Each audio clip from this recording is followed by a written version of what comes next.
Política Hoy, programa digital en donde especialistas de ciencias sociales analizan y debaten con información y rigor los temas de la coyuntura política nacional. Política Hoy es un programa del Centro de Estudios Políticos de la Facultad de Ciencias Políticas y Sociales de la UNAM, conducido por Sol Cárdenas y Carolina Gilas.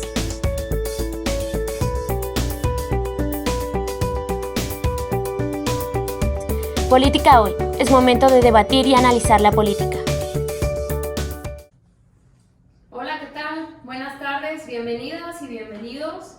Mi nombre es Sol Cárdenas Argueda, soy secretaria académica del Centro de Estudios Políticos. Soy Carolina Gilas, profesora del mismo centro. Les platicamos que estamos el día de hoy en nuestra primera emisión del programa digital Política Hoy, temas y problemas.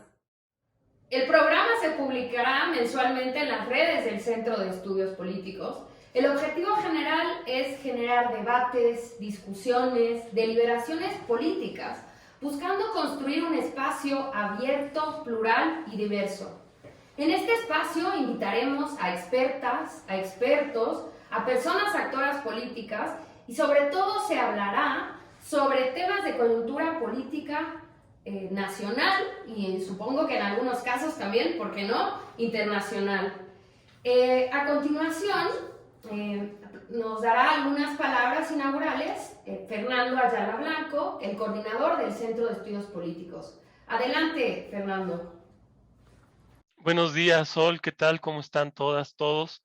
Me da mucho gusto estar aquí inaugurando este primer programa de Política Hoy, donde se analizarán distintos temas de coyuntura y también de fondo relacionados con la política nacional y la política internacional.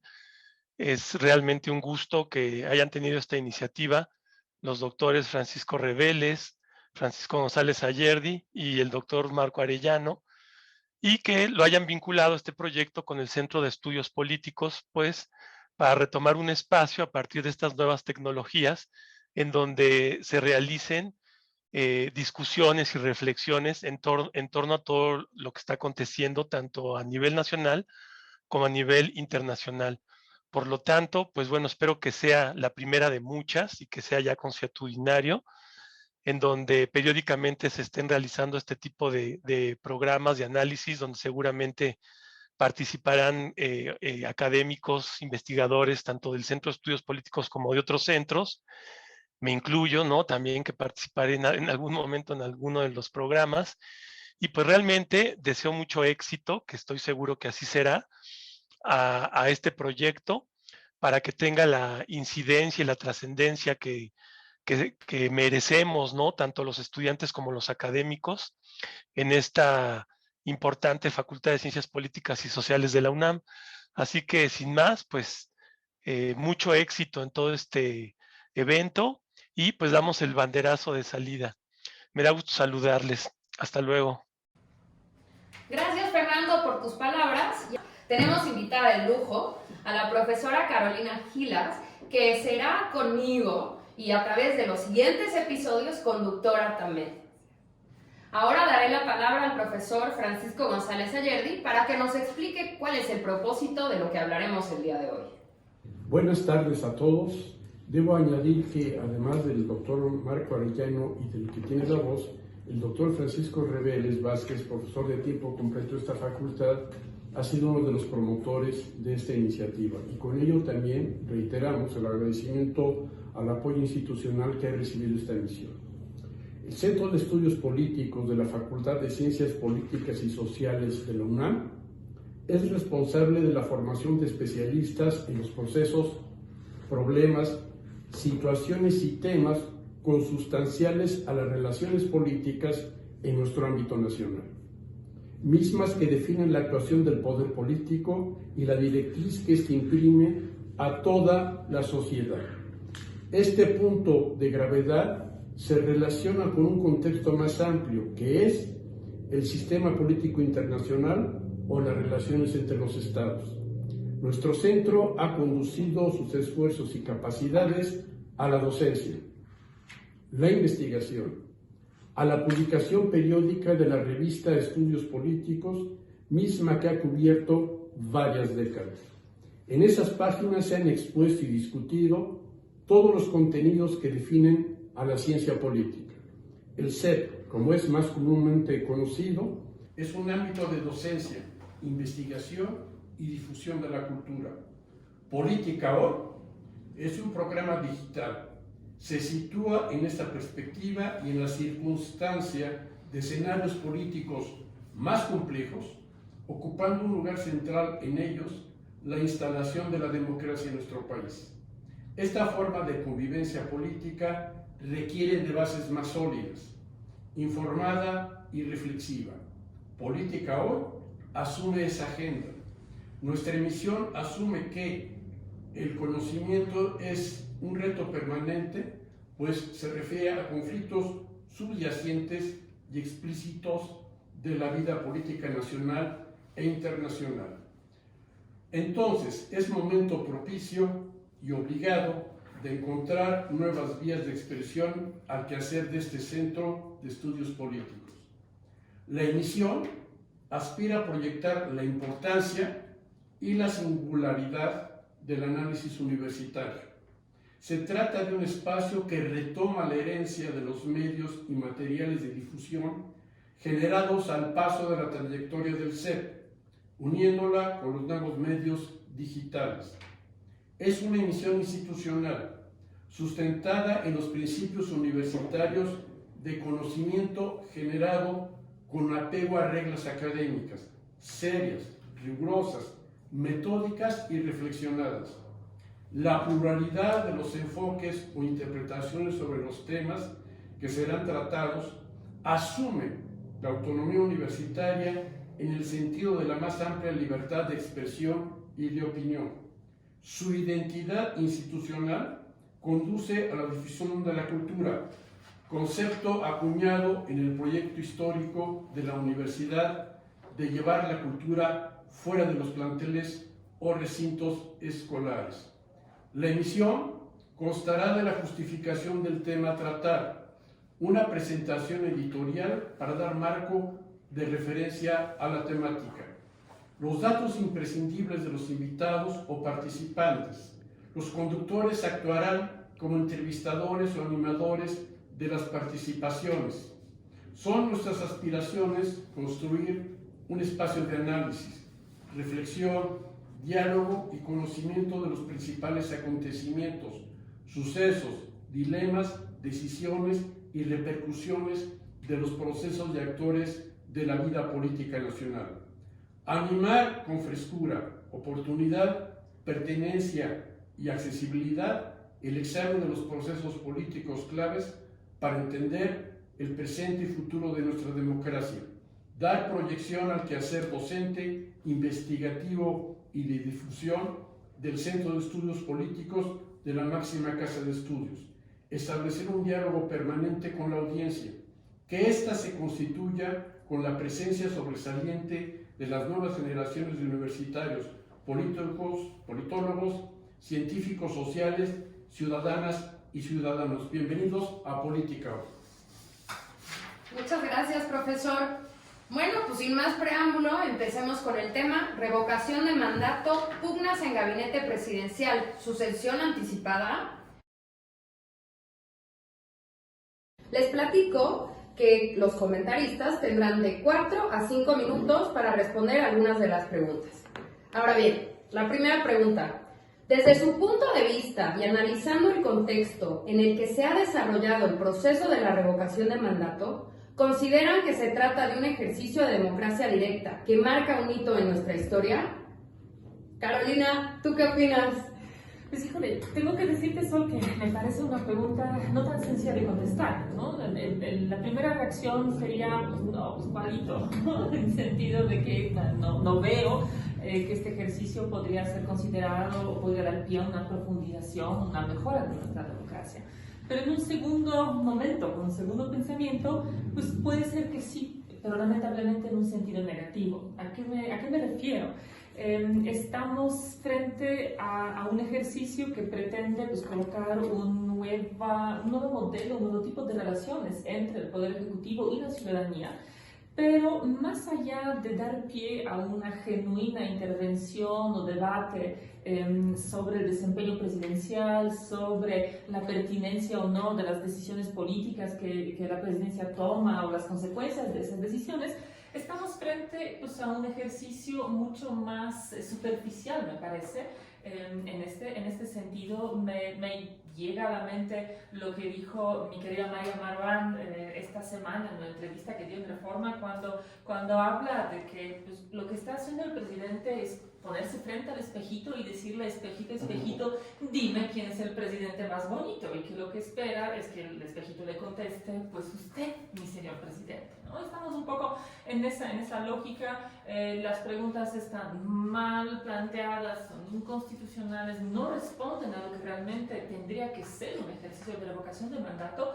Pero también me parece que no podemos pensar en este ejercicio como un mero capricho presidencial, sino que más bien creo que refleja una estrategia política muy congruente, muy contundente, que ha estado persiguiendo el presidente y que tiene que ver con el cambio en las relaciones que se están dando dentro del sistema político, de nuestro sistema político, tanto entre diferentes poderes como entre la presidencia y la ciudadanía. Ahí, si algo me llega a la mente, es la idea de Guillermo O'Donnell de una presidencia delegativa, una democracia delegativa, ¿no? Este tipo de régimen que, bueno, O'Donnell dice que eso sigue siendo una democracia.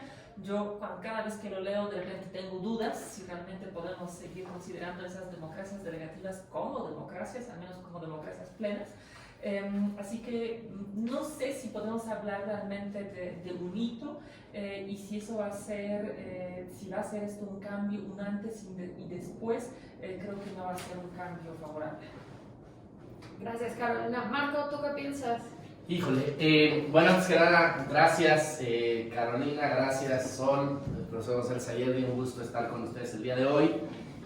Yo creo que yo me iría un poco más atrás para tratar de abordar esta pregunta y sería, ¿cómo está el estado de la transición a la democracia en México? ¿Y dónde ubicamos este ejercicio para tratar de entender si realmente está sumando o no a la democracia mexicana un ejercicio de este tipo? Yo creo que si pudiéramos rápidamente en los minutos que están puestos para poder discutir este tema, si pudiéramos caracterizar algunas fases de la transición a la democracia, tenemos por lo menos 5, ¿no? La primera es aquella en donde empiezan las reformas electorales a partir de 1977 con un cambio prolongado, reformista, que está dando las reglas básicas para que los competidores se pongan a hacer una lucha electoral.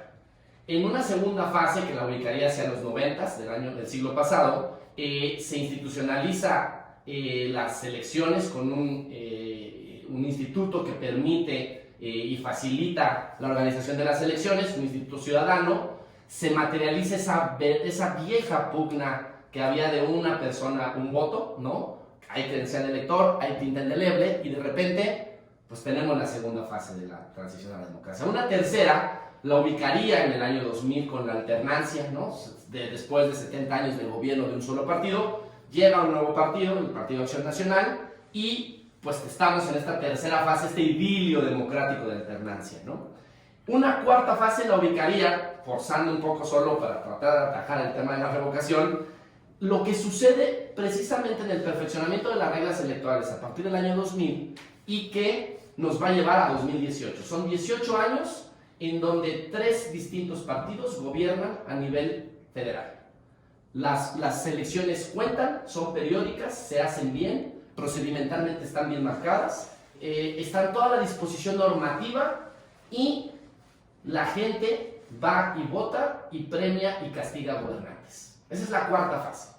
Y ahorita nos encontramos, tengo la impresión, en una quinta fase que creo que habría que empezar a problematizar sobre ella y tiene que ver mucho con un aspecto relevante que nos confronta la revocación de mandato, que es una democracia que se aleja de lo procedimental y que se coloca en el terreno de la democracia plebiscitaria o populista, ¿no? Una democracia de mano alzada, de asambleas, de consultas, que reafirma un liderazgo o que busca un liderazgo reafirmarse, pero que está confrontando a la otra democracia, a la procedimental. a esta que nos sentíamos muy orgullosos y orgullosas de tenerla, y que de repente nos dicen, no, esta no funciona, ahora necesitamos preguntarle a la gente, y que el procedimiento no sea lo importante, y que si no son 90,000 casillas y son 40,000, pues que sean 40,000, y que si sí va a ser con 6,000 millones de pesos, que se haga con 1,700 millones de pesos, ¿no? Se adelgaza el procedimiento y nos dicen nuestros gobernantes, se fortalece la consulta hacia las sociedades, hacia la sociedad. No sé, yo por ahí la vería, no estoy seguro que el resultado sea el adecuado, solo estoy tratando un poco de construir sobre esta idea de que estamos en una nueva etapa de una democracia que tampoco nos está trayendo lo que nos dijo que nos iba a traer y que ahora se coloca pues en una democracia plebiscitaria, ¿no? Perfecto, muchas gracias, Marco. Buenas tardes, creo que el tema que nos convoca es de suma importancia y presenta perfiles muy contradictorios. Efectivamente, podemos situar el carácter legal, institucional, jurídico de la revocación del mandato en un proceso más amplio que es el enriquecimiento de la democracia. Y justamente que desde el punto de vista doctrinal y constitucional, la revocación del mandato forma parte de una democracia participativa. Eso desde el punto de vista teórico. En los hechos, la forma en que lo ha encarado el presidente de la República, integrantes de su gabinete y otros miembros del partido gobernante y funcionarios públicos va en contrario sentido de lo que postula la revocación del mandato. Lo que estamos advirtiendo es una campaña intensa por parte de las fuerzas gubernamentales, rompiendo muchos de los principios constitucionales que reglamentaban la revocación del mandato y utilizando ese momento como un experimento político, primero para reforzar sus fuerzas electorales hacia la elección del 2024, en segundo lugar, advirtiendo la resistencia de las instituciones frente a este embate autocrático y autoritario, y en tercer lugar, buscando que la herencia política del actual presidente de la República aspire a cumplirse más allá de su mandato sexenal. Creo que el resultado es alarmante porque vamos a tener una muy poca participación del electorado. Tenemos ya una deformación del proceso por la intervención presidencial y de su gabinete, y por otra parte tendremos que los resultados van a ser utilizados por parte del gobierno para fortalecer su embate a las instituciones.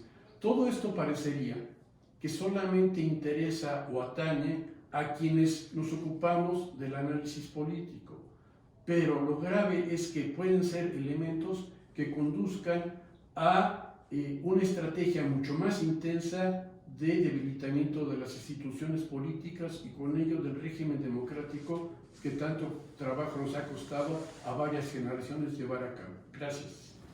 Perfecto, pues los dos con todos los comentarios que hicieron me dejaron pensando y preparé dos preguntas más. A ver qué opinan, un poco recuperando todo lo que dijeron. Primero, entonces, ¿estamos frente a un mecanismo de democracia directa que implica a la ciudadanía o en realidad es un mecanismo de la estrategia populista para legitimar al presidente? Y la segunda, que esta es la pregunta del millón, ¿ustedes creen que se alcanzará el 40% de participación de la lista nominal? Es decir, más de 37 millones para que esta sea vinculatoria. Y vamos en el mismo orden, si están de acuerdo. Adelante, Carolina. Bueno, a ver, hacer predicciones en nuestro campo, en nuestra disciplina, es un trabajo muy riesgoso, es alto riesgo de equivocarse.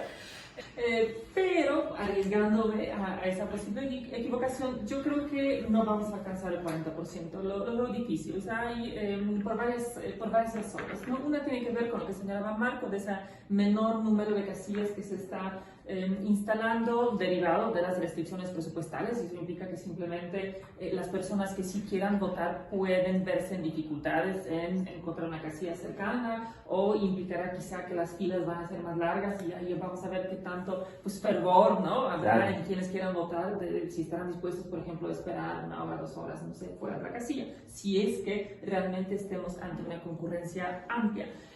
Y esa yo creo que no va a ser tan alta porque solamente en realidad ciertos grupos que logran movilizar en este momento el partido y el gobierno son los que probablemente van a participar. La oposición ha tomado una postura pues casi de ignorar, ¿no?, el ejercicio de la revocatoria, no están aprovechándola, utilizándola para disputar los espacios, para disputar las agendas o para pues llamar justo a quienes pues, no están de acuerdo con la manera en que se ejerce el poder o con la dirección en la que está llevando el país el presidente López Obrador, para que se vayan a pronunciar de manera negativa. Entonces yo creo que en ese contexto es difícil que sea vinculante, ¿no? Y otro debate ahí sería de que aunque fuera vinculante y aunque fuera en contra del presidente, pues nada cambiaría, ¿no? En realidad, por cómo está estructurado.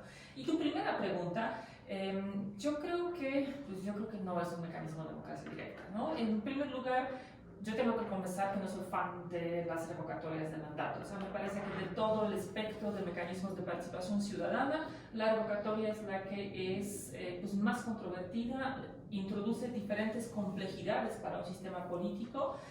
Y en particular me parece que en un sistema presidencial la idea de revocarle el mandato al presidente va en contra de la propia lógica del sistema, ¿no?, del diseño del sistema, o una de las reglas centrales del sistema presidencial, que es justamente el mandato fijo. Al presidente, a la presidenta se les elige para un determinado periodo de años y se supone que este es el periodo que ellos tienen que ejercer, más en nuestro caso donde no hay una posibilidad de la reelección posterior. Entonces, introducir este mecanismo me parece que pues, no abona nada. O sea, si te elegimos 6 años, la chamba desde el principio la estamos dando para 6 años, ¿no? No le está sujeta ni a condiciones, y pues si no quiere alguien gobernar 6 años, pues no veo cómo para qué se está presentando a competir, ¿no?, y alcanzar la presidencia. Por otro lado, los mecanismos de revocatoria, para que sean genuinamente democráticos, tendrían que ser realmente solicitados por la ciudadanía. Y este no es el caso que estamos observando. Ya la evidencia del ejercicio de la búsqueda de firmas, de la presentación de firmas del apoyo, pues está bastante clara en vincular una grande, enorme parte, de hecho la mayoría de las firmas, con organizaciones y personas que son parte del movimiento, que son parte del partido en el gobierno, que están claramente vinculados con el partido en gobierno, sin mencionar la cantidad de las irregularidades que se han detectado. Entonces, yo creo que más bien es un mecanismo que se utiliza como parte de una estrategia política, como tú la llamaste, Sol, populista, la que dijo Marco, plebiscitaria, la que yo voy a decir desde O'Donnell, ¿no?, o sea, de democracia delegativa, pero que todos apuntan más que a la intervención o agencia ciudadana, más bien colocan a la ciudadanía en un rol de aplaudidores, ¿no? No de agentes que cuestionan y que realmente toman decisiones. O sea, no nos están preguntando realmente qué quieren, ¿no?, qué pase, cuál quieren que sea la dirección de las cosas del país. Nos están preguntando, ¿les gusta, verdad? ¿No? Esa es, me parece, la lógica de lo que estamos viendo.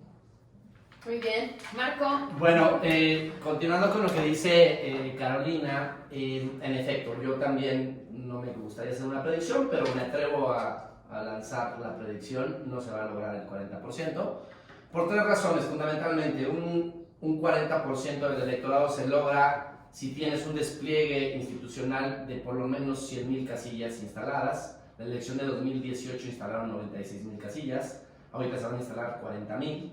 El presupuesto para organizar una elección de esa magnitud, con ese despliegue institucional que tiene que hacer el INE con los y las ciudadanas contando los votos de sus vecinos, demanda un ejercicio de alrededor de 6.000, 7.000 millones de pesos. Esta consulta se hizo con 1.700 millones de pesos porque el propio Congreso y obviamente el gobierno no estuvieron de acuerdo en disponer los apoyos necesarios para que el Instituto Nacional Electoral efectuara la consulta de revocación de mandato. Entonces no se va a lograr. ¿Cuál es el estimado real? Yo creo que alrededor de no me gusta decir yo creo, pero alrededor de entre 6 y 7 millones de ciudadanos estarán asistiendo, casi la mayoría, como bien dice Carolina, en carácter de aplaudidores y de aplaudidoras a decir que sí, que están de acuerdo, que sí gana el presidente, ¿no? Como un eslogan ahora está. Y me voy a la primera pregunta, creo que nos coloca en la conversación anterior, que ¿es un mecanismo o no de propaganda, es un mecanismo o no de democracia directa o de democracia plebiscitaria? Yo lo que diría es que esta es una consulta de Estado, ¿no? Es una consulta de Estado en el sentido de que es el Estado, sus instituciones, los gobernadores, el Poder Ejecutivo, con todos sus parte de su gabinete. Vimos al secretario de Gobernación haciendo proselitismo directo a favor de la consulta. Cuando hay un mandato normativo y legal de que no es posible hacer promoción de la consulta.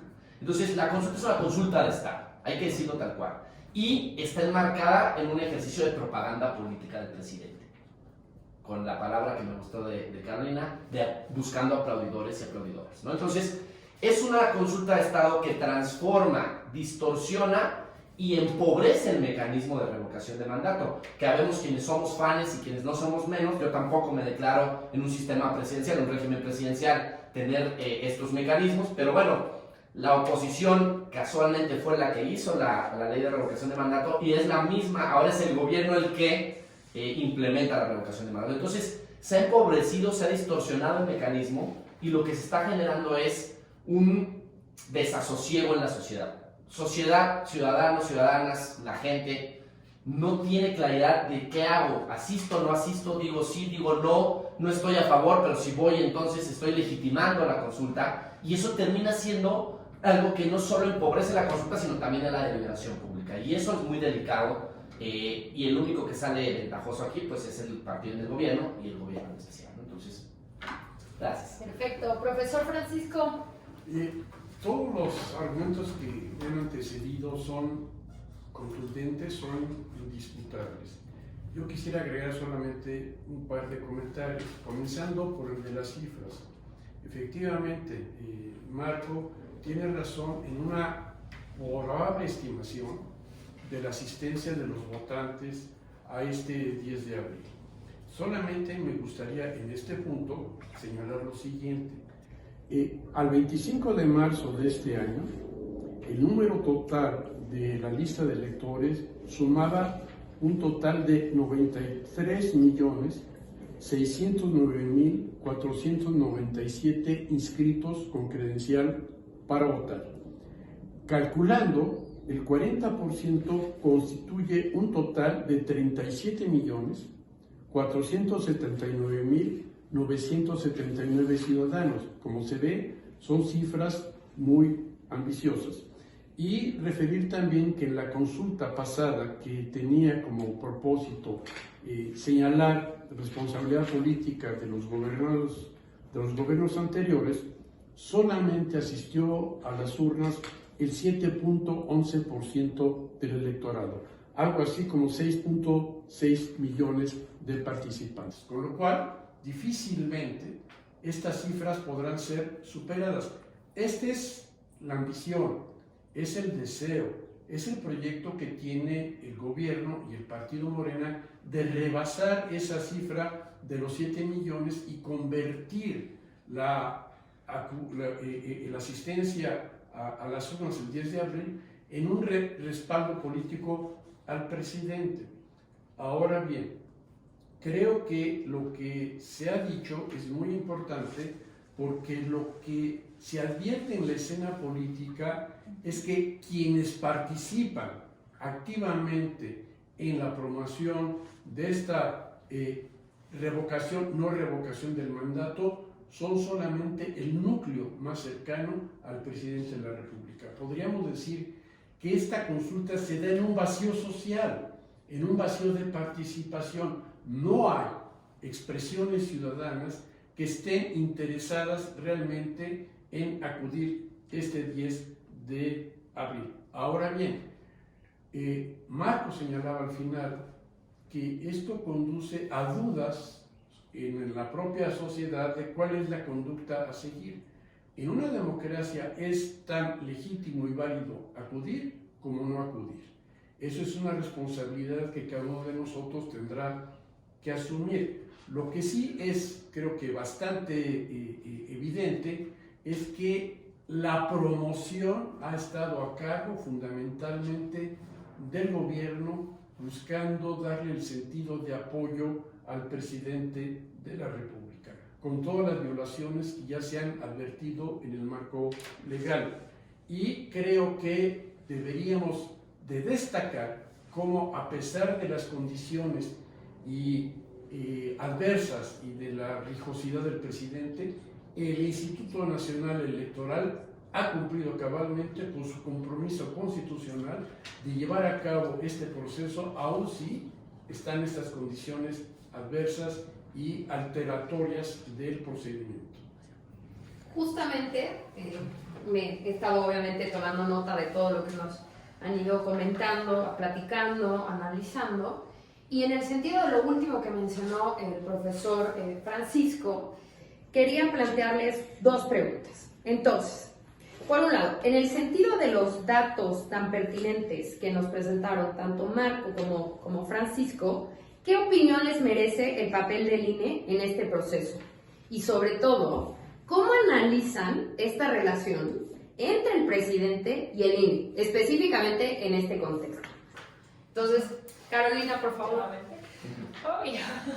Yo creo que en general la valoración de la actuación del INE debe ser positiva. O sea, me parece que el instituto ha hecho lo institucionalmente y humanamente posible por llevar a cabo esta revocatoria del mandato que le encarga la Constitución y la legislación, y han hecho todo lo posible para conseguir los recursos necesarios para ello, ¿no? O sea, nos gusta proteger derechos, nos gusta tener una constitución garantista que amplíe, ¿no?, las garantías o los mecanismos que les otorgamos a la ciudadanía, pero tenemos que recordar que derechos que no están respaldados por presupuesto son vacíos, ¿no? O sea, otorgar o reconocer derechos, pero no pagar para su ejercicio, pues en realidad es una estrategia populista, pero que deja todos esos derechos siempre vacíos de contenido. Y en ese sentido, pues el INE ha hecho todos los esfuerzos institucionales y pues incluso una cierta conflictuación abierta por parte del instituto con el Poder Ejecutivo, con el Poder Legislativo, y pues obviamente, como ya sabemos, pues no se ha logrado que los recursos llegaran. Yo creo que el hecho de que los recursos no llegan también es parte de la estrategia, es parte de la estrategia de debilitamiento del instituto, decir que, bueno, a ver, primero no querían organizarla, ¿no? El segundo, bueno, finalmente sí la hicieron, y sí la hicieron con menos dinero, pero no la hicieron bien, ¿no? Instalaron menos casillas, entonces si el resultado no es el esperado, ahí está todo el argumento para decir, pues por culpa de quién falló la consulta, pues por culpa de ese instituto que no instaló todas las casillas que tenía que haber instalado. Si el instituto dice, bueno, pero es que no hemos tenido dinero para eso, bueno, pues hagan las cosas más baratas, ¿no? O sea, trabajen de a gratis, o búsquense otras cuentas, bájense el sueldo, claro, ¿no? Dejen de cobrar también de a gratis, que ya han ganado lo suficiente y ahora sí contribuyen a la democracia. No es un poco esa lógica, esa argumentación en las que nos hemos estado moviendo, y bueno, desde mi perspectiva es una lógica muy equivocada, ¿no? Yo creo que el Estado, cuando reconoce los derechos, tiene que hacerse cargo de proveer y garantizar los recursos necesarios para eso. Creo que tampoco podemos negar que hubo ciertos errores, en particular comunicativos, desde el INE, especialmente esas articulaciones iniciales de que pues con esto no se puede, entonces no se puede, pues porque finalmente sí se puede, ¿no? Consulta va muy bien, entonces sí se puede. Creo que el argumento más válido, más importante que ha tenido el instituto es señalar que sí hemos electo a una persona para ser jefe de Estado, para ser jefe de gobierno, para ser nuestro presidente por 6 años, con ciertas reglas y garantías, respetando ciertos principios muy claros que establece nuestra Constitución, nuestra ley, que establecen además que responden a los estándares internacionales de cómo se tienen que hacer las elecciones democráticas. Creo que tienen toda razón al decir, pues la revocatoria tendría que tener el mismo estándar, mismo nivel, ¿no? O sea, no podemos quitar del poder a alguien con un procedimiento pues, de menor calidad, ¿no? Hecho sobre la rodilla, ¿no? Ya casi informal. Entonces, creo que han tenido un papel muy difícil, un reto muy difícil enfrente. Creo que lo están librando bastante bien, pero creo que sinceramente no importa que tan bien lo hagan, y eso es la segunda parte de tu pregunta, Sol. Creo que no importa que tan bien lo hagan, y el resultado va a ser básicamente el mismo, ¿no? O sea, el rechazo a la institucionalidad democrática, en particular justo la parte del diseño electoral por parte del presidente del partido en el gobierno, creo que ha sido muy claro a lo largo de esos 3 años. Creo que no tiene sustento en la realidad. O sea, creo que las legislaciones que tenemos quizás son excesivamente robustas, excesivamente complejas, probablemente sí. Las misiones de la OEA llevan 10 años recomendando a México que simplifique un poquitín el sistema electoral que tenemos, sus procesos electorales, pero también lo que tenemos que entender que esa complejidad no vino de gratis. Esa complejidad bajo la cual se organizan las elecciones mexicanas vino del propio ejercicio, o sea, vino primero de 70 años de las elecciones no democráticas que se quisieron prevenir, pero también después vino de las dinámicas que se han dado ya, en lo que nos enseñaba hace rato Marco, ¿no? en esa dinámica de la transición después del ejercicio democrático, donde la oposición cuando perdía levantaba una lista de quejas y sugerencias, y esa lista de quejas y sugerencias se resolvía y se atendía prácticamente cabalidad, ¿no? en la siguiente reforma electoral, que además es nuestro deporte nacional, ¿no? Reformar cada sexenio, una vez por sexenio, las leyes electorales. El resultado es el que es, o sea, el resultado son unas normas muy complejas. Volverte experto o experta en derecho electoral, en el sistema electoral mexicano, o sea, no es sencillo, toma un buen rato, y tomando en cuenta que no son solo las leyes, pero también son las decisiones de los institutos, acuerdos, lineamientos, lo que dicta la Corte, lo que dicta el tribunal, y pues tenemos eso casi a petición, pues hay que decirlo claramente, en su mayor parte del PRD y de Andrés Manuel López Obrador como candidato perdedor de 2 procesos electorales, ¿no? De 2 elecciones presidenciales. Lo que hoy incomoda al partido del gobierno, que son las reglas que limitan la capacidad de los funcionarios públicos, de las funcionarias públicas, de hablar sobre las cuestiones políticas, de hablar sobre la coyuntura, de promover el voto, ¿no? De lo que hoy se quejan como algo no democrático, pues ¿de dónde viene? Pues es la queja que ha dado la izquierda mexicana después de 2006, ¿no? Es el diagnóstico que vino después de la intervención del presidente saliente, del presidente Fox, a favor de Felipe Calderón en 2006, ¿no? Entonces, creo que tenemos que entender esa parte histórica para entender pues, de dónde vienen, ¿no? Esas reglas que cuando uno está en la oposición parece muy buena idea, pero cuando uno está en el gobierno pues resulta que no necesariamente acomodan de la misma manera, ¿no? Entonces, creo que el presidente no tiene razones para dudar del sistema que finalmente reconoció su victoria cuando esta fue respaldada por la mayoría de los votos emitidos por la ciudadanía, cuando la ciudadanía sí decidió, ahora sí, que él fuera el ganador, quien ocupe la presidencia,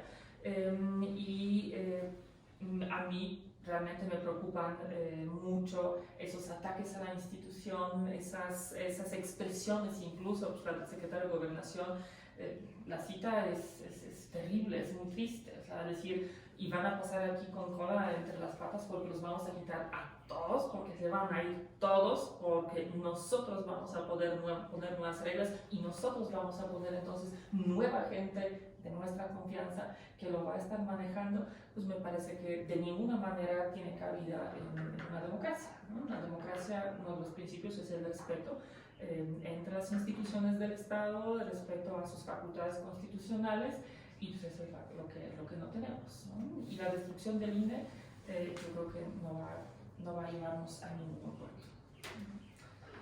Marco. Bueno, Sí. lo voy a retomar donde lo dejó Carolina. Creo que ha hecho una gran síntesis de muchos de los problemas que convergen respecto a la relación INE-presidente.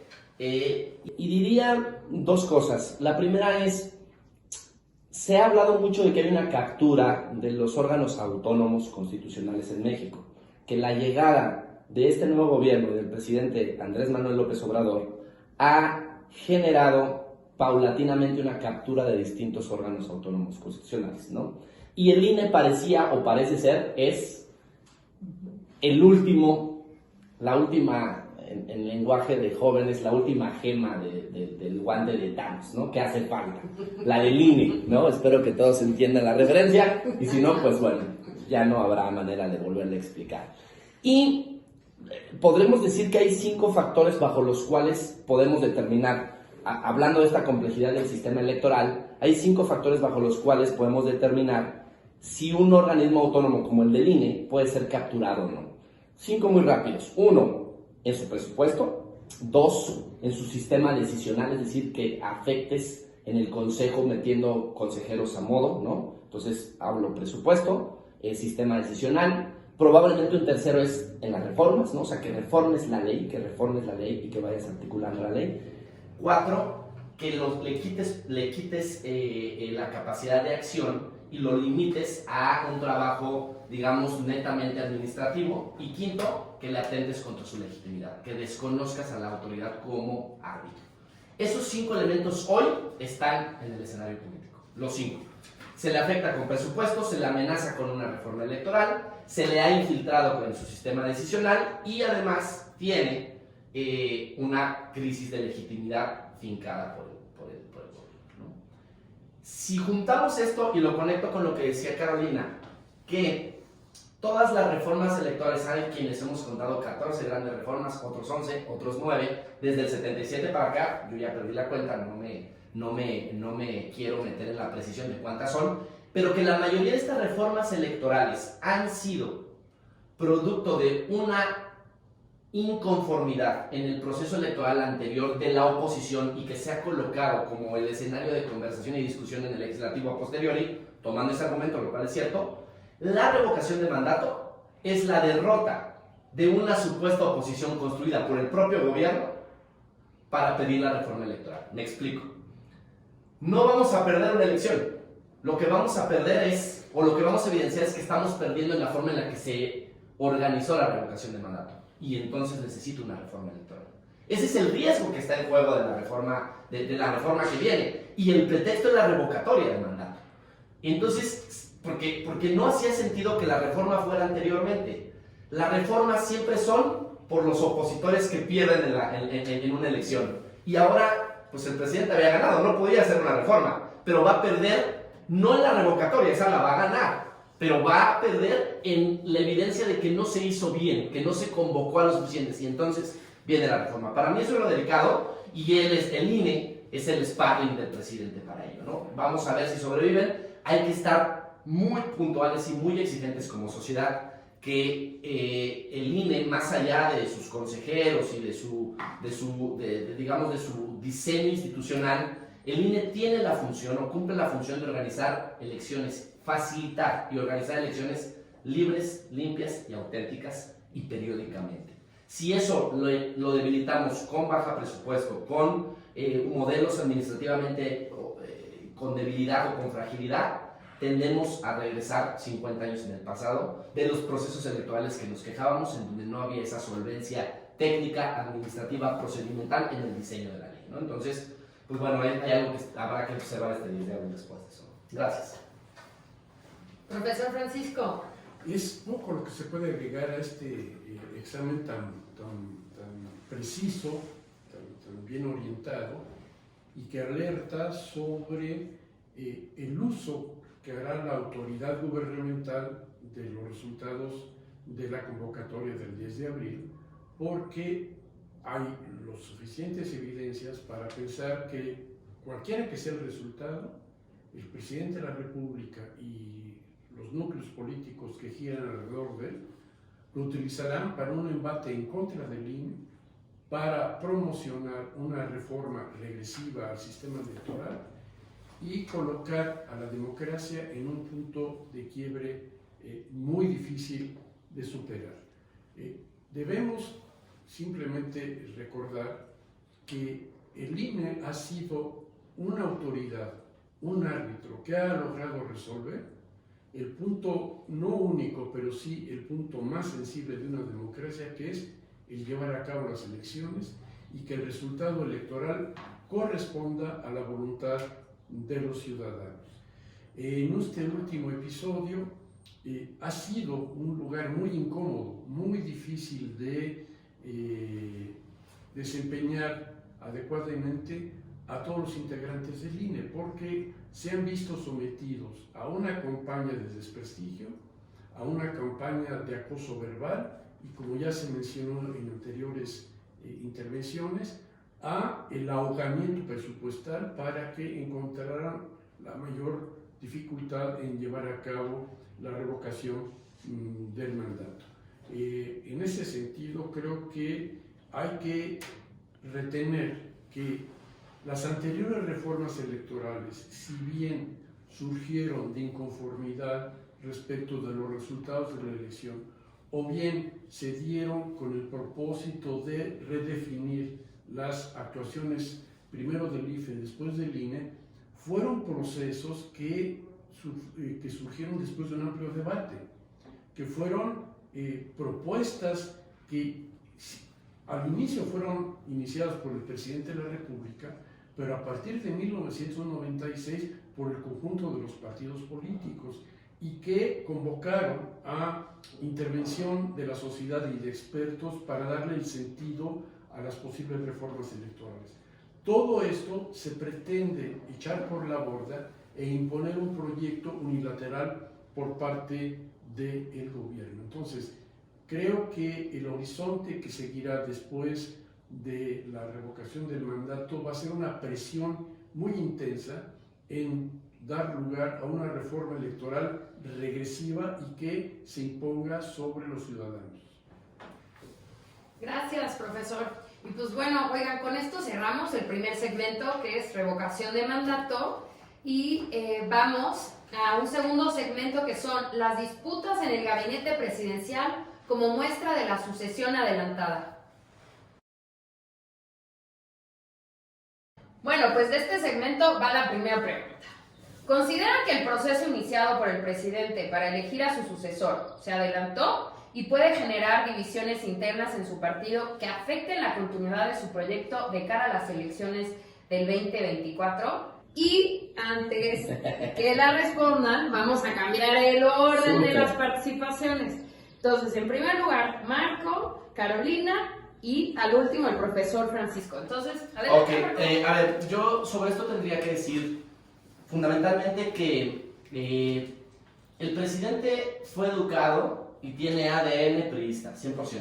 Y él sí está en la posición de ser este gran mediador entre mediadores en el proceso sucesorio. O sea, él quiere controlar el proceso, le gusta, se ve que disfruta el mandar guiños, señales, ese antiguo régimen del que nos veníamos quejando desde hace muchos años, del tapado, del dedismo, del dedazo, como le decía, ¿no? Parece que vuelve a emerger en el escenario público y que además tiene ahora una clave distinta a las que anteriormente nos mandaban en el PRI, que no hay partido. En el caso del presidente en el antiguo régimen, y cuando controlaba su sucesión, él iba construyendo las candidaturas, pero iba a través del partido, del PRI, con los sectores, un poco tomando el termómetro, ¿no? La temperatura de las cosas, con distintos grupos, los campesinos, ¿no? En ciertas zonas del partido, de la estructura política del PRI, se iban validando las decisiones y las intenciones del presidente de dejar a alguien quien fuera su sucesor. Hoy en día sucede la primera parte por igual, esta sensación del presidente controlando todo el espectro político, diciendo quién sí, quién no, mandando señales a todos lados, pero no tiene un partido que le genere, no le generaba un contrapeso el PRI al presidente, pero por lo menos había como esta articulación. Hoy Morena no existe como un partido que acompañe la decisión presidencial de esta supuesta candidatura, y eso genera, pues digamos, una tensión entre los pocos integrantes, aspirantes, le voy a llamar suspirantes, a la presidencia, ¿no? ¿Por qué? Porque no tienen una base política dentro del partido, dentro del propio partido, que los perfile como una opción política. Todo lo contrario, están esperando aparecer en la mañanera como sinónimo de cercanía o de lejanía del presidente. Entonces, cierro con esto diciendo que los cambios en el gabinete son un poco el juego, el redoblar apuesta del presidente sobre un juego político que solo él tiene claro. Él sabe que la sucesión la controla, que no tiene un partido que le haga contrapeso y que se va a divertir en el proceso, divertir políticamente, estoy diciéndolo, ¿no? Y le gusta, o sea, es parte del humor presidencial, lo disfruta, se ve que la sucesión es algo que tiene muy como fácil de recrear. Y finalmente digo, ya nos habló de su testamento político. O sea, ya tiene testamento político que va a la par de ese diseño de sucesión del tapadismo y del dedazo. Todo eso está ahí. Y bueno, yo no abono más, espero que mis colegas más bien digan más. Oye, pero con respecto a lo que decías, o sea, ahora podemos hablar de a lo mejor nuevas reglas no escritas en este proceso de sucesión presidencial. Yo creo que la está escribiendo el presidente, pero la está escribiendo a su modo y sin partido que le haga contrapeso, sin sectores, sin grupos sociales que acompañen un candidato a otro, ¿no? Eso es lo que creo que está pasando, pero es el mismo modelo de una posición vertical diciendo quién me sucede y quién tiene mi testamento. Ok, perfecto. Carolina. Yo coincido en gran parte con lo que dice Marco, ¿no?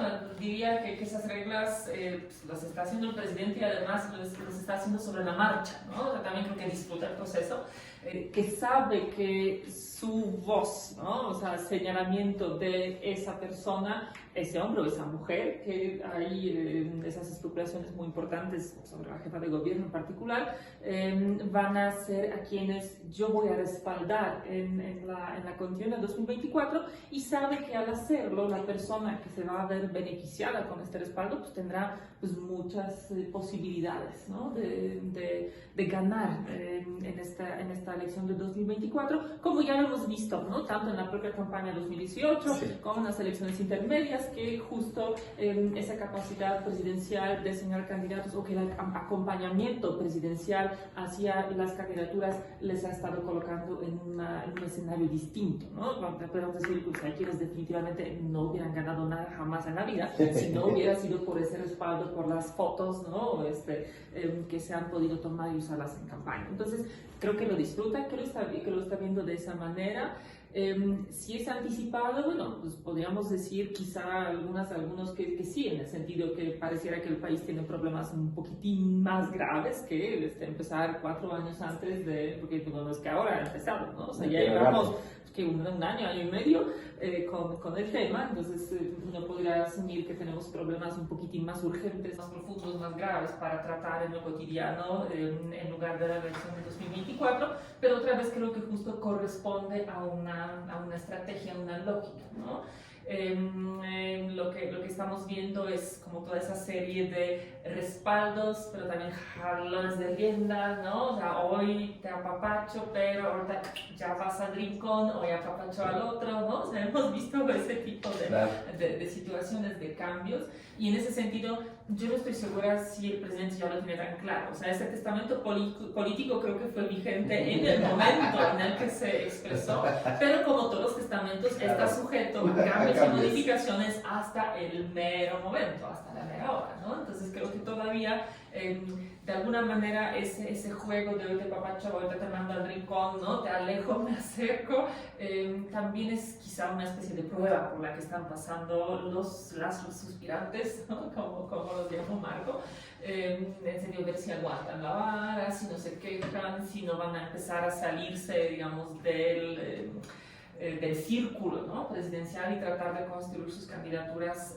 por fuera. Entonces es un proceso pues, interesante, creo que satisface esa necesidad de chisme político, ¿no? que pues, de alguna manera seguramente a todos nosotros nos gusta, ¿no? que aquí andamos estudiando estas cosas, pero creo que las reglas no están todavía del todo escritas, ¿no? que se están escribiendo sobre la marcha y que no necesariamente hay una definición, y eso contribuye también a ese hecho que Morena pues, no es un partido institucionalizado, ¿no? y en ese sentido, además de que no sea un partido institucionalizado, es ahora sí se convirtió en un partido atrapatodo, ¿no? O sea, en Morena hay de todo, hay de diferentes descendencias, diferentes grupos, diferentes ideologías, diferentes intereses, y por el momento nadie tiene control sobre esto, ¿no? O sea, el control y la vida, digamos, del partido la sigue dando en gran parte la figura presidencial, y eso, pues, por supuesto, cambia completamente las dinámicas y hace justo que su voz sea tan importante en ese proceso de fin de elección. definición, ¿no? O sea, digamos que en este proceso de definición el papel del presidente va a ser fundamental en la selección de la candidatura hacia la presidencia. Yo creo que sí.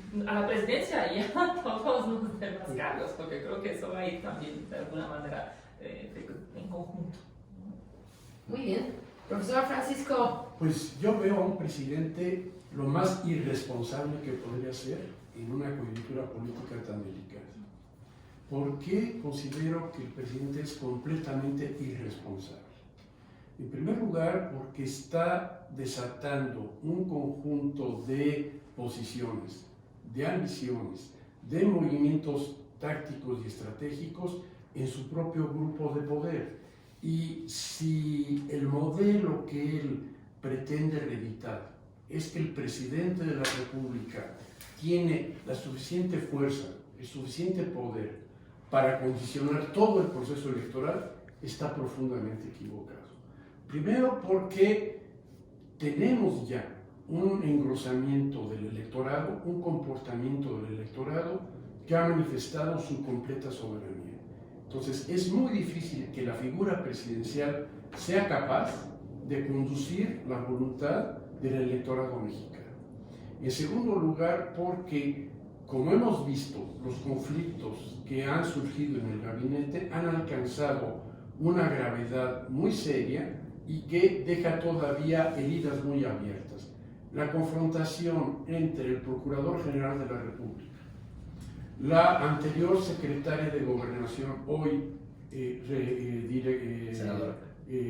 presidenta del Senado de la República, el antiguo consejero jurídico de la presidencia y en algún momento el líder de la Cámara de Diputados, Ricardo Monreal, son disputas políticas de alto nivel que el propio presidente no ha podido contener ni que tampoco ha podido conducir para propósitos políticos.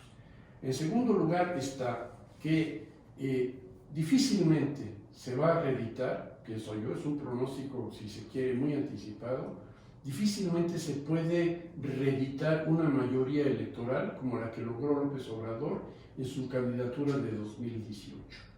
Frente a ese panorama, la irresponsabilidad del presidente alcanza para que anuncie una reforma electoral con la cual él pretenda controlar el proceso electoral.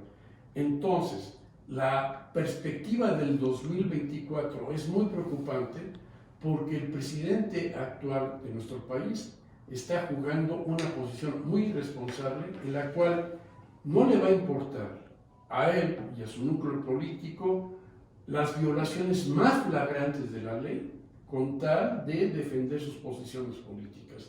Y dado el caso que tenemos, que está totalmente explícito en la Constitución política de que no es posible la reelección presidencial, el presidente va a estar jugando con esta carta. Y si nos pusiéramos en el escenario de que un sucesor del presidente de la República surgiera del partido Morena, teniendo en cuenta toda esta falta de institucionalidad que aquí y de estructura orgánica, el presidente no va a poder ejercer un poder extra institucional después del 2024.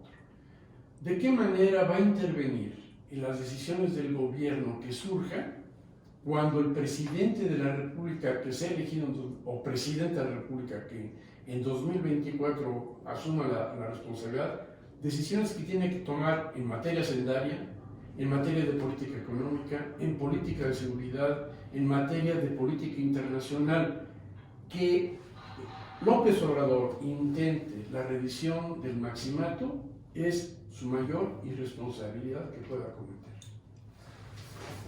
Híjole, yo ahí tengo un comentario rápido, nada más un comentario muy rápido. Decía Maquiavelo cuando hablaba de toda esta teoría del Estado y un poco el príncipe, decía que los príncipes tienden o buscan llegar al poder, expandir el poder y conservar el poder, ¿no? Parafraseando, aunque sí. Ahora voy al príncipe de Macuxpana solo un poco para hablar de lo que el profesor González Zayed está mencionando, porque él, si entendí bien, la coordenada es hay un presidente que no está controlando todo el proceso sucesorio, que no va a poder reeditar la edición del Maximato, ¿no? O que es muy difícil, sería muy irresponsable.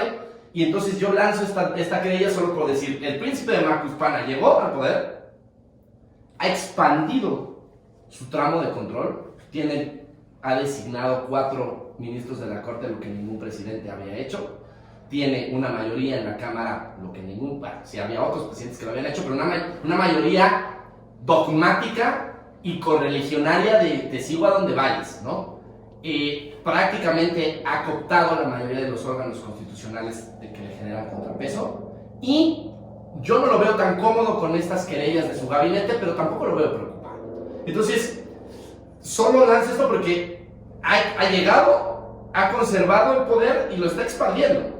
En la teoría básica, ¿no? Nada más para confrontar al profesor Rosales Yeri, porque lo anoté. Es que yo creo que aquí no necesariamente hay una confrontación, pero nos falta un tercer elemento de ese rompecabezas, ¿no? O sea, yo creo que a lo que apunta el profesor es que no va a poder el presidente controlar el resultado de la elección. O sea, no necesariamente de la candidatura. Yo creo que la candidatura creo que estaremos de acuerdo que la candidatura de Morena la va a decidir, ¿no?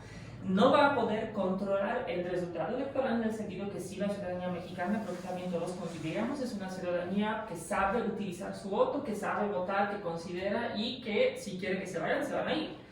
Pero lo que nos falta mirar es, bueno, ¿contra quién va a competir esa candidatura de Morena en 2024? Que hoy, si miramos hacia el partido de gobierno, vemos toda una playa de candidaturas, pero por parte de la oposición no hay, parece, liderazgos fuertes, claros, contundentes que se estén posicionando desde hoy. Y además creo que la oposición tiene una situación muy compleja. ¿Por qué? Si cada quien se va por separado, el voto se diluye y es difícil que logren contrarrestar a Morena. Pero también si postulan una sola candidatura, digamos, unificada de la oposición, PAN, PRI, PRD, MC, o a ver qué tanto logran construir, lo convierten en una lógica de ustedes contra nosotros contra ellos, en una lógica de lo viejo contra lo nuevo, o sea, polarizan de tal manera que también creo que les va a ser muy difícil, uno, justificar esa alianza, y poder a partir de esa alianza proponer algo distinto y algo que sí llega a robar corazones y mentes de la ciudadanía para que les beneficien con el voto. O sea, es difícil el escenario. No lo controla todo el presidente, pero los otros factores están, me parece, complicados. Sí, pero digamos, refiriéndonos al clásico florentino, una parte muy importante de los consejos políticos que ofreció Maquiavelo era la actitud del príncipe debe estar en función de la situación del principal. Claro. Ese era, yo creo, uno de los elementos capitales de la teoría política maquiaveliana. ¿Cómo nos encontramos hoy? En la segunda mitad del sexenio. Primero, creo que es muy difícil que se repita el escenario de mayoría electoral que se produjo en el 2018. Es eventual, pero es muy difícil que se repita una mayoría del 53%. Un elemento que permite considerar que esa mayoría a ese nivel no está segura es por los propios resultados del gobierno. Sí, un gobierno puede encontrar respaldo, puede encontrar continuidad en su proyecto si los resultados que arrojan son positivos. Y en el caso de este sexenio, los negativos son altamente intensos en materia de empleo, en materia de crecimiento, en materia de seguridad, en materia de diálogo político, de relación con los poderes parlamentarios. Toda esa cauda de negatividad en el balance político, ¿cómo los puede asumir el candidato que provenga del propio partido Morena? ¿Cómo va a argumentar que el presidente no fue responsable de sus resultados negativos?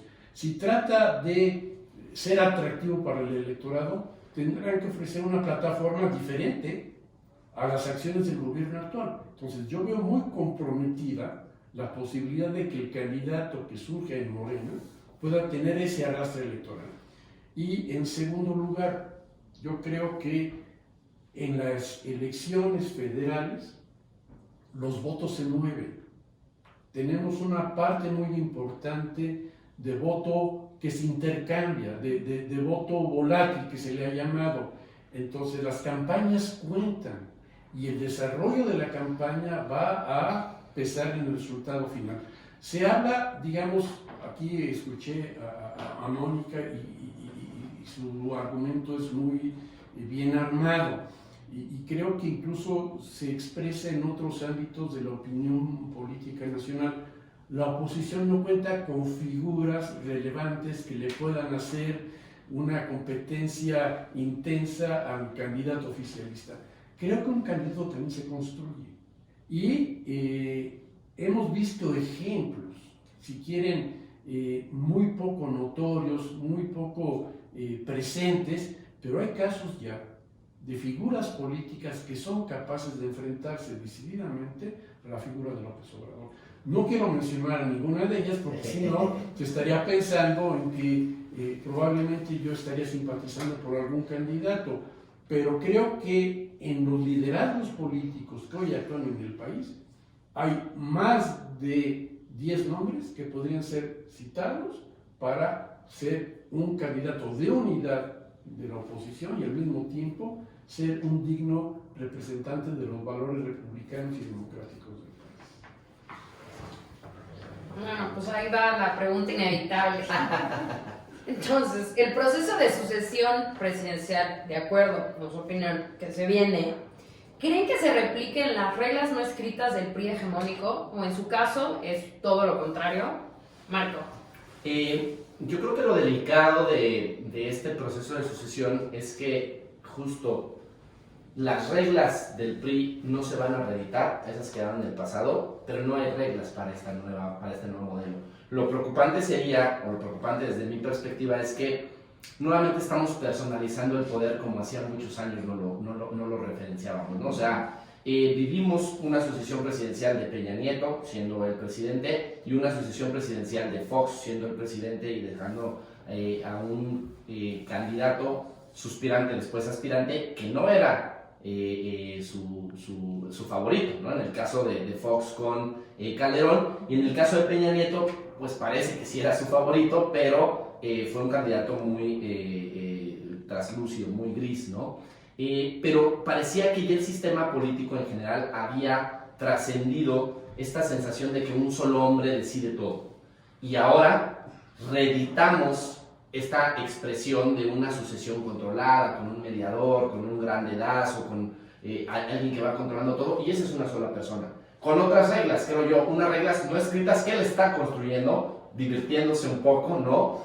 Hoy refería el profesor González Ayerdi al tema de la disputa entre estos miembros del gabinete o exmiembros, porque el consejero jurídico ya salió, y lo que vemos ahí es que pues hay un enanismo, hay alta política, pero hay un enanismo político de los miembros del gabinete respecto al gran reflector. O sea, el que le habla al presidente, el que le habla poquito es el que va progresando, y el que se va alejando termina escribiendo en el proceso su verdad, ¿no? Porque salió de la circunscripción o del entorno del presidente, ¿no? Hay una expresión de Shakespeare muy bonita de Ricardo III que dice, porque dentro de la hueca corona que ciñe las mortales sienes del monarca, ahí la corte tiene su muerte, ¿no? Y lo que refiere Shakespeare en Ricardo III es justo eso, o sea, es la corona, es en su entorno, son 5 o 6 personas que van a estar todo el tiempo buscando la muerte del nuevo rey.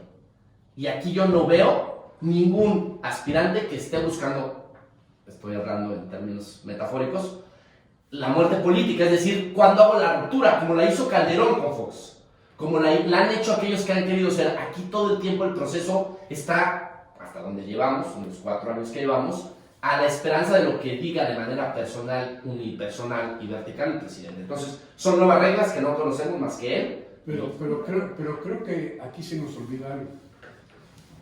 Sí hay leyes. Claro. Las leyes están establecidas en la Constitución, está establecido la fecha electoral, el inicio de las precampañas, las campañas, el registro de los candidatos, la fiscalización de los recursos, la organización del proceso electoral por parte del Instituto Nacional Electoral.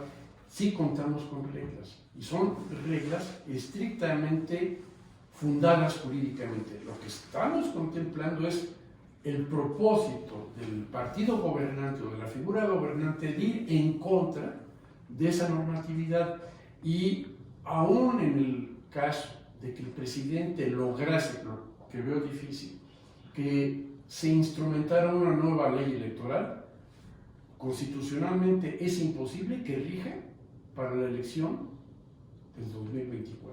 Ninguna ley constitucional que modifique el sistema electoral puede entrar en vigor para las elecciones inmediatas. Tiene que dejar pasar un ciclo político. Yo tengo entendido que... que las reglas irían, la única limitante sería 90 días antes del inicio del proceso. Entonces, Morena tiene en realidad un año más para moverle lo que considere. La reforma de 2014, en realidad la Constitución sale al final es en diciembre, en el último día, del proceso legislativo en 2013. Se publica en el diario oficial 10, si no recuerdo, de febrero de 2014, y las leyes secundarias, LEGIP, ley de partidos y los demás, es mayo, ¿no? Pero entonces, la reforma constitucional sí opera así. Sí, pues operó para 2014, el INE sí operó así. Estaba en un error. Esa parte yo creo que no va a ser... Tienen como un año y cachito, Tienen ¿no? un año más o menos, ¿no? O sea, tomando que estamos a inicios de abril, tienen un año, 13 meses. El proceso electoral formalmente el 24 empezaría en septiembre de 2023. Al inicio de septiembre de 2023, ¿no? Que ahora ya viene. Yo creo que es bastante interesante y muy complejo lo que estamos discutiendo. Obviamente también estamos discutiendo desde hoy, ¿no? Claro. Todo puede cambiar, muchas cosas pueden cambiar en los próximos meses para empezar la propia reforma electoral.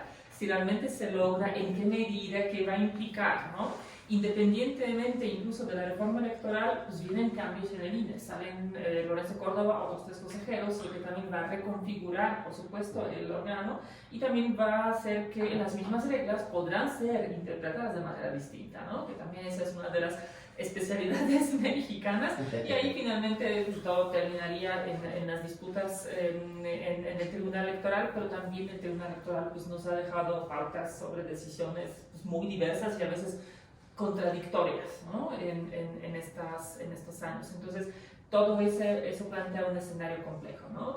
Yo creo que reglas priistas no, o sea, es otra lógica la que tenemos hoy, reglas que se están construyendo también. Por ejemplo, yo no asumiría que lo que logra articular el presidente López Obrador para esta sucesión sea algo que se pueda institucionalizar en Morena, porque otra vez, pues en Morena no hay otro liderazgo como el de Andrés Manuel.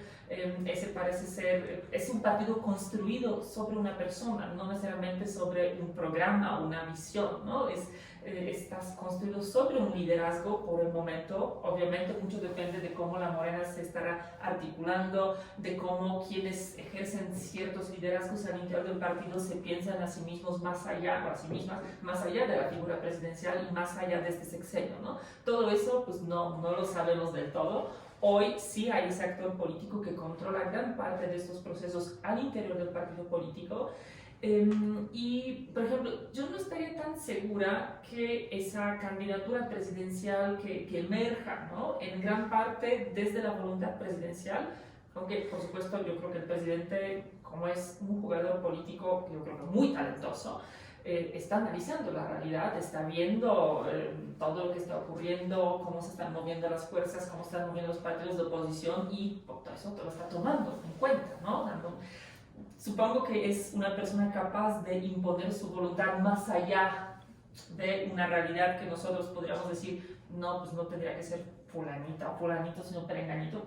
Tendrá su lógica dentro de ello, pero creo que también está haciendo sus lecturas de la realidad política, ¿no?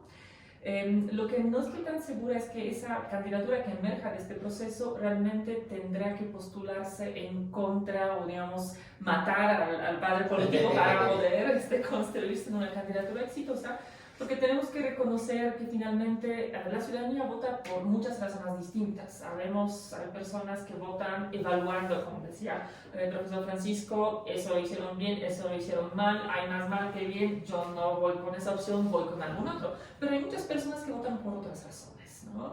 Y Morena ha sido muy capaz, y el presidente ha sido, me parece, muy capaz de articular su gobierno, de articular sus agendas políticas más allá de esas discusiones, digamos, objetivas, sobre racionales, si les queremos poner con datos, porque hay otros datos, ¿no? Sobre lo hice bien, lo hice mal, cuál es esa evaluación. O sea, él juega más con las emociones, con ciertas promesas. Creo que también gran parte de su popularidad responde a que está hablando a los sectores de la población a las que la política mexicana no solía hablar antes. Y además les habla en su lenguaje, ¿no?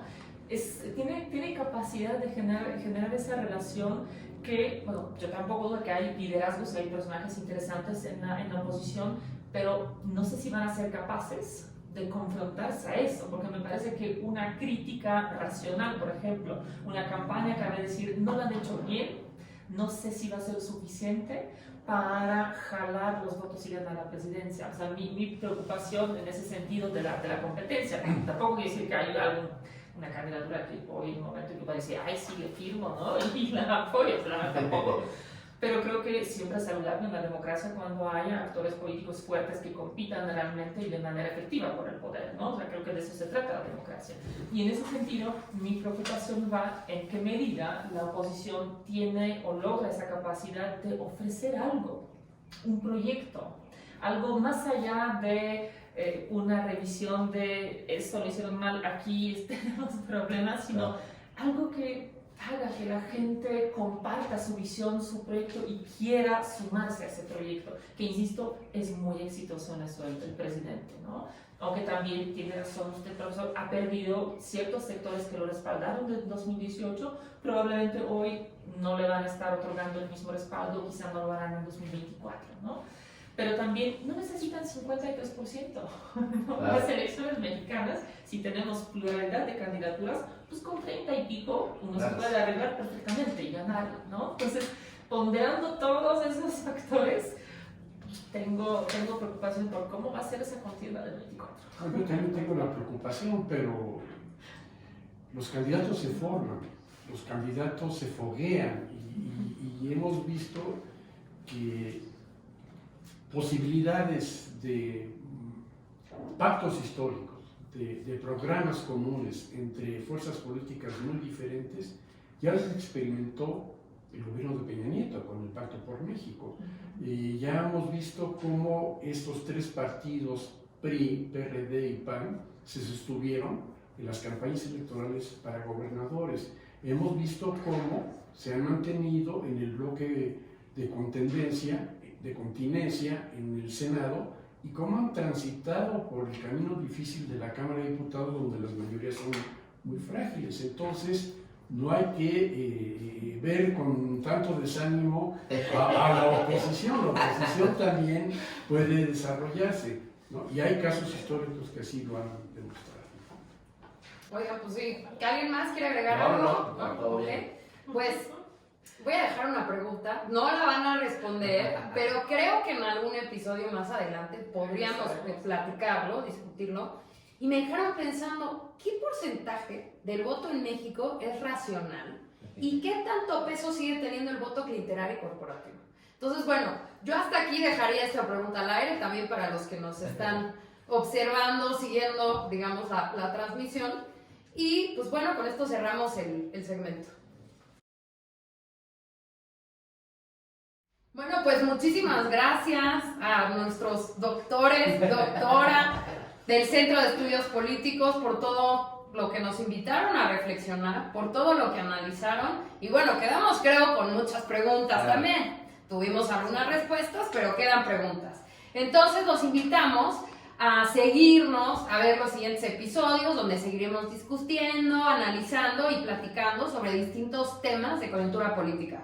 El programa es Política Hoy y serán publicadas estos episodios en las redes del Centro de Estudios Políticos. Recuerden que este es un espacio para y de ustedes. Mi nombre es Sol Cárdenas y nos veremos en futuras emisiones.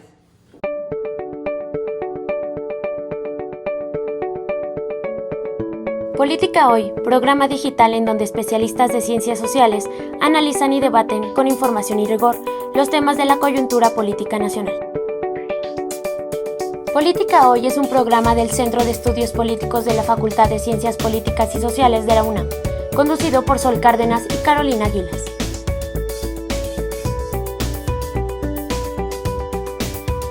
Política Hoy, es momento de debatir y analizar la política.